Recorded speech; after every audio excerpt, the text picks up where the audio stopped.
Hello everyone. आज की हमारी कहानी है धूल का फूल।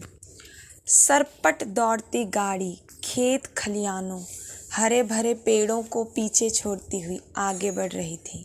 सड़क पर गाड़ी के हिचकोलों से परेशान शरण सोच रहा था कि साहब को क्या हुआ। ऐसे उबड़ खाबड़ में कौन सा ज़रूरी दौरान पड़ा था। रास्ता है कि कटने का नाम नहीं लेता।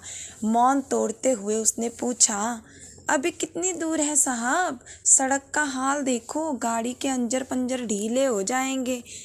अरे शरण, शुक्र करो, अब सड़क तो है, चलते रहो। गुरशरण को कुछ समझ न आया, एक्सीलेटर पर दबाव बढ़ा दिया। आज मन बल्लियों उछल रहा था। उछले भी क्यों ना, बरसों बाद आज अपने गांव, अपनी मिट्टी की ओर जा रहा था जो शहर की चकाचौंध में खो सा गया था। 20-25 साल पहले के दृश्य आंखों के सामने घूम गए। पंच जी का खेत, दीनू गवाले की गाय भैंसे, सब्बू कुम्हार का चाक, एक एक कर सब याद करके मन भाव विभोर हो रहा था। जमींदार जी का खेत, जहाँ से कभी गन्ने तोड़ भाग जाया करते थे, वो सब याद आ रहा था। वो दूर कोल्हू वाला स्थान आज सुनसान सा था। याद आया खेल खेल में कितने गन्ने कोल्हू में लगा देते, भरपेट गन्ने का रस पीते और गरम गरम गुड़ खाते और कुछ घर ले जाते। कितना उद्यम मचाते थे हम सब। कभी ककड़ियाँ, कभी खरबूजे, कभी चने। वाह क्या दिन थे। राहत का निर्मल पानी। वाह। पिताजी खेतों में काम करते थे। अपनी जमीन तो थी नहीं, सो दूसरों के खेतों में मजदूरी करते थे। माँ के साथ जब खेतों में खाना लेकर जाता तो आम की चटनी व प्याज का स्वाद आज भी भुलाए नहीं भूलता। माँ के प्यार भरे हाथों से सज धज कर पाठशाला पहुँचता। पाठशाला में बैठने के लिए टाट तक के लिए छीना झपटी होती, पर मास्टर आदित्य की ज्ञान वर्षा से धन्य हो जाता। यहाँ आकर सारी विपन्नता से बेखबर हो जाता। विपन्नता? हाँ सच। पिताजी जमींदारों की चाकरी करते तो माँ पड़ोस के घरों का चौका बर्तन। भला हो ना साहब का, जो एक बार गांव न जाने किस काम आए और पिताजी को चपरासी की नौकरी दिलवाने को कह शहर ले आए। दादा दादी ने कितना मना किया था, पर पिताजी तंग आ गए थे मजदूरी करते करते, सो शहर आ गए। कुछ दिनों बाद हमारा पूरा परिवार गांव से शहर आ गया। साहब ने रहने के लिए एक कमरा दिया था। वही हमारी रसोई, ड्राइंग रूम, डाइनिंग, बेड व स्टडी रूम था।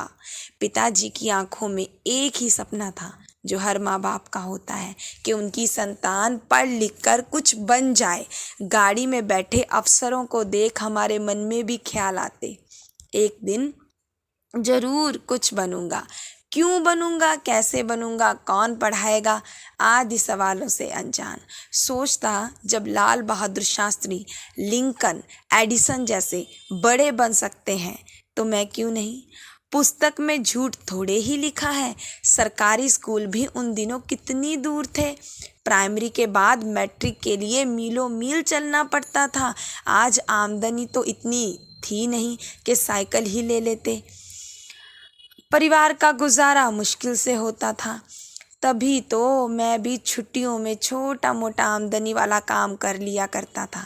शाम को चटाइयों पर बैठकर इकट्ठा खाना खाते। पिताजी हम सब को देख खुश होते और कहते, बेटा खूब पढ़ो, खूब बढ़ो। हम तो अंगूठा छाप रह गए। मैं तपाक से कह उठता, देखना पिताजी, मैं और कृष्णा दीदी खूब पढ़ेंगे और अफसर बनेंगे। तब सोचता, ये डॉक्टर, इंजीनियर, जज, कमिश्नर कैसे बन जाते हैं, सब अफसर कहलाते हैं। इतना विश्वास जरूर था कि इन सब की कुंजी विद्या ही है। विद्या धन मेहनत बिना नहीं मिलता और मेहनत कभी व्यर्थ नहीं जाती। कर्म ही तो पूजा है। शरण, गाड़ी धीरे चलाओ। बरसों बाद गांव की ओर आया हूँ, अपना गांव। अरे साहब, गांव तो हमारा भी है, आप तो जानते ही हो। बच्चे, बूढ़ी माँ और पिताजी के साथ रहते हैं। अच्छा, बच्चे तो पढ़ते होंगे? हाँ साहब, लड़का जाता है पढ़ने और लड़की मैंने हैरानी से पूछा। उसका क्या, उसने घर का खबरदार, मैंने टोकते हुए कहा। अरे लड़कियां ही तो घर का श्रृंगार हैं, परिवार का आधार हैं। अरे विवाह पर चाहे जितना धन दे दो, यदि उसकी झोली में विद्या धन नहीं तो सब व्यर्थ। आज लड़कियां हर क्षेत्र में अपने आप को बेहतर साबित कर रही हैं। अरे जिस परिवार, देश, समाज में लड़कियों का सम्मान नहीं, वे कैसा समाज। शरण ने क्षमा मांगी और गाड़ी चलाता रहा। मैंने सोचा आदमी चांद पर घूम आया, पर कुछ की सोच अभी भी बाबा आदम के ज़माने की है। शरण चुप ना रहा, बोल उठा। साहब गरीब पढ़ा लिखाकर अपने बच्चों को बुजुर्गों की धूल ही, बेरोजगारों की धूल ही फकवाएगा। नहीं शरण, अनपढ़ रहकर युवक भटकता है, बुरी संगत में पड़ता है, अंधेरे में खो जाता है और समाज के लिए सिरदर्द बनता है। मैंने उसे समझाया। अचानक खिड़की के बाहर ध्यान गया। मुटियारों का दल सिर पर बोझ लिए कुछ गुनगुना रहा था। दूर खेतों में कंबाइन चल रही थी। कुछ स्त्रियां व बच्चे हाथ में झोला लिए अनाज की बालियां चुन रहे थे। मैं हैरान था, आज़ादी के इतने सालों बाद भी गरीब को अनाज की बालियां चुननी पड़ रही हैं, जैसे कभी कभी मैं भी माँ के साथ कटाई के बाद चुनता था।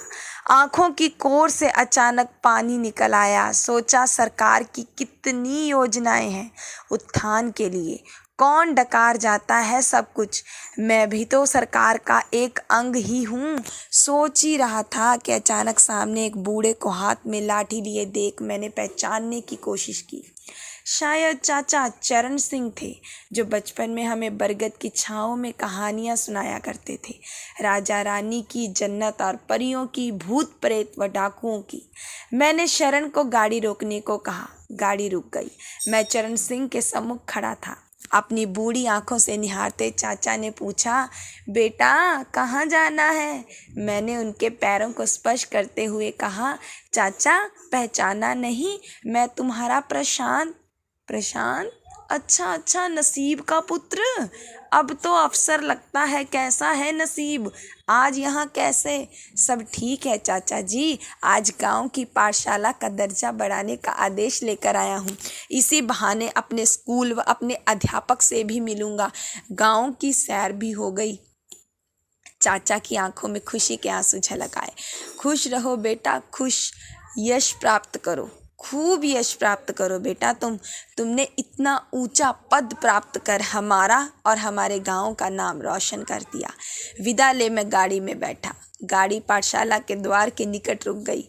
द्वार पर रंगोली सजी थी, दीपक जल रहे थे, रंग बिरंगी झंडियों के प्रांगण सजा था।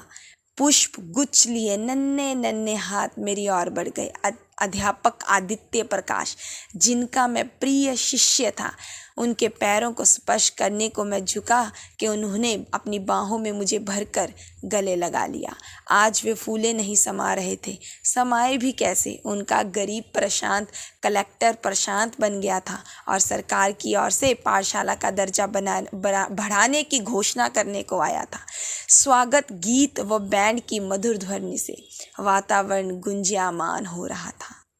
ये कहानी धूल का फूल है और इसके लेखक हैं शिव शंकर। कहानी का नाम धूल का फूल।